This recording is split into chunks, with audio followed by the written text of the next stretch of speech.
कहानी है रामपुर गांव की, जहां के मर्द महिलाओं को हमेशा नीचा दिखाने की कोशिश में रहते। अरे अभी तक खाना नहीं आया क्या? मुझे एक और शादी करने की जरूरत है। नहीं जी नहीं, ऐसा मत करना, वरना मैं कहाँ जाऊंगी। खाना लेकर मैं अभी आई जी।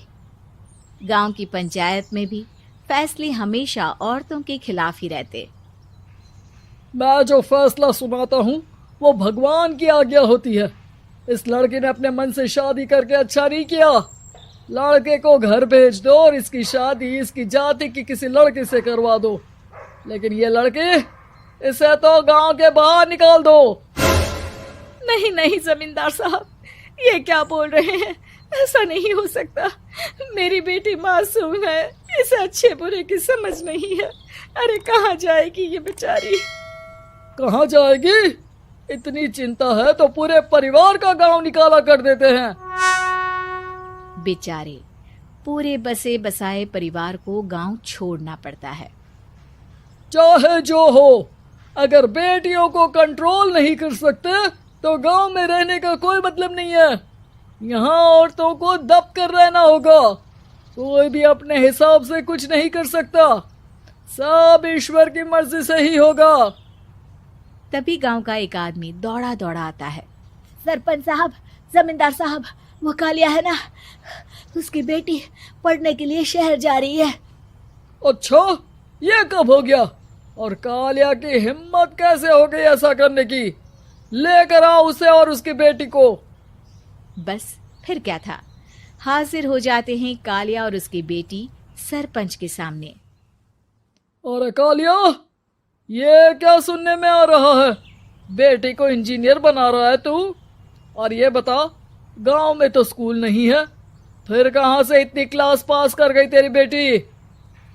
राधा, जो कि कालिया की बेटी है, उसे लगता है कि सरपंच उसकी तारीफ कर रहे हैं। सरपंच जी, मैंने ऑनलाइन पढ़ाई की है, डिस्टेंस लर्निंग से। सभी में मैंने अच्छे नंबर पाए हैं, जिसे देखते हुए शहर की इंजीनियरिंग कॉलेज में मुझे स्कॉलरशिप मिली है। वाह जी वाह, क्या होती है ये? पहले तो ये बताओ, फिर आगे की बात करते हैं। पूरा गांव राधा की बात सुन रहा था और राधा बोलती जा रही थी।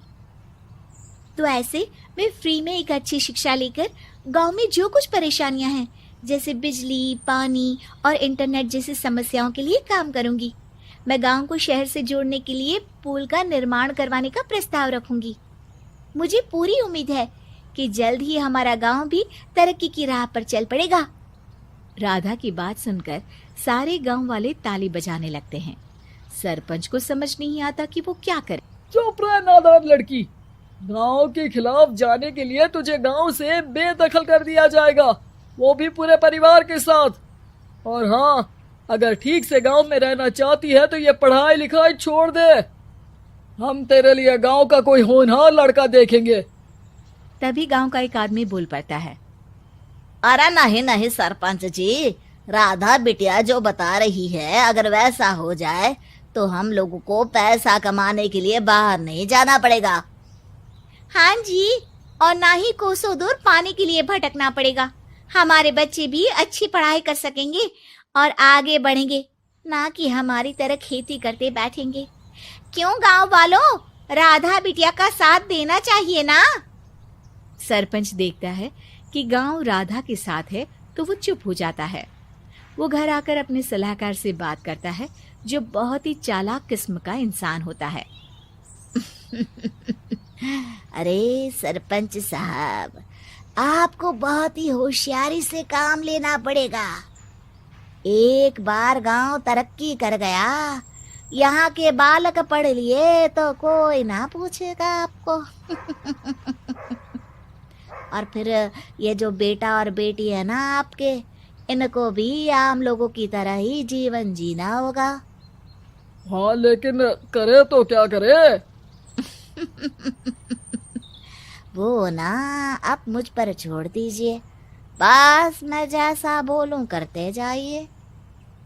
अगले रोज सुबह जब गांव वाले सोकर उठते हैं तो राधा के घर के बाहर और साथ ही वो लोग जिन्होंने राधा का सपोर्ट किया था, उनके घर के आगे लाल रंग से कल आऊंगी लिखा होता है। कल आऊंगी, यह क्या होता है? अरे यह तो खून से लिखा है, लगता है कोई भूत प्रेत या चुड़ैल का साया है। चलो सरपंच जी के पास चलते हैं। सभी सरपंच के पास जाकर उसे सारी बात बताते हैं। अरे ये तो बड़ी मुश्किल की बात है। चलो मैं एक बाबा को जानता हूँ, उन्हें बुला लेता हूँ। सरपंच बाबा को लेकर गांव के घर के बाहर जाता है। ओहो, तो ये वो चुड़ैल है जो उन लोगों को निशाना बनाते हैं जो गांव को बदलने का सपना देखते हैं। वो गांव को ऐसे ही संपन्न देखना चाहती है।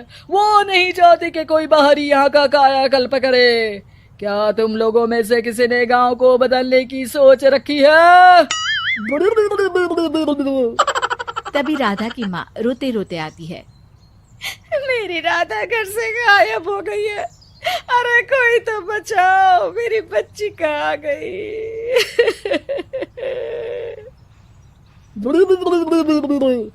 ले गई वो चुड़ैल, तेरी बच्ची को ले गई। अब वो उसे श्रापित करके छोड़ेगी, उस पर चुड़ैल का साया हो जाएगा। तभी बुरी सी हालत में राधा भी वहां आ जाती है।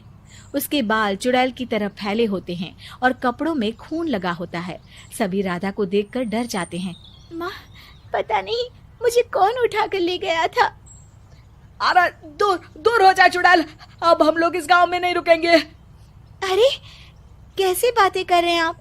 कल तो आप मेरे भरोसे गांव का हुलिया बदलने, अपने बच्चों को पढ़ाने और तरक्की उन्नति की बात कर रहे थे, तो आज क्या हो गया आपको? ये फिर तुम लोगों को बहकाएगी। ये चुड़ैल गांव में आ चुकी है, ऐसे ही ये तुम्हारे घर के बच्चों को भी ले जाएगी। गांव वाले राधा को गांव से बाहर निकाल देते हैं। उसके माँ बाप रोते रहते हैं, लेकिन गांव वाले नहीं मानते। मैं भी अपनी बहन के साथ गांव के बाहर रहूंगा, लेकिन वो पढ़ाई नहीं छोड़ेगी। वहीं सरपंच के घर पर सलाहकार कहता है। देखा, सांप भी मर गया और लाठी भी नहीं टूटी। लेकिन अगले ही दिन सरपंच के घर के बाहर भी वही शब्द लिखे होते हैं। और फिर सरपंच की बीवी कहती है, हमारी बेटी को किसी ने अगवा कर लिया है। तभी राधा का भाई वहां आ जाता है। अरे गांव वालों, मैंने सरपंच जी की बेटी को देखा था।